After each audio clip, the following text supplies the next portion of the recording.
राज्यात 29 महानगरपालिकांच्या निवडणुकांचं बिगुल अखेर वाजलं। 15 जानेवारीला एकाच टप्प्यात मतदान तर 16 जानेवारीला मतमोजणी।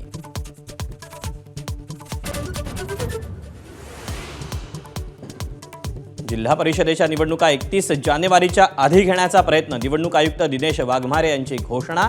50% कमी आरक्षण असलेल्या 12 जिल्हा परिषदांच्या निवडणुकांचं नियोजन सुरू। महापालिका निवडणुकांच्या तोंडावर उद्धव ठाकरेंना मोठा धक्का। तेजस्वी घोसाळकरांचा भाजपात प्रवेश।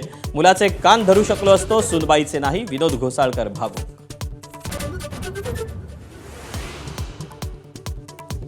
अनाकोंडावर टीका केली तर गांडुळाची औलाद उत्तर देतात।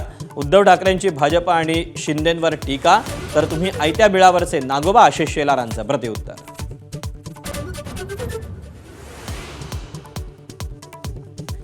पुण्याच्या राजगुरुनगरातील खाजगी क्लासमध्ये थरकाप उडवणारी घटना।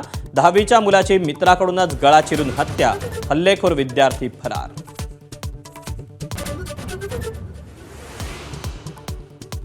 सांगलीत अहिल्यादेवी होळकरांच्या पुतळ्याचं मुख्यमंत्र्यांच्या हस्ते अनावरण। अहिल्यादेवींनी महिला सैनिकांची पहिली तुकडी तयार केल्याची मुख्यमंत्र्यांची माहिती।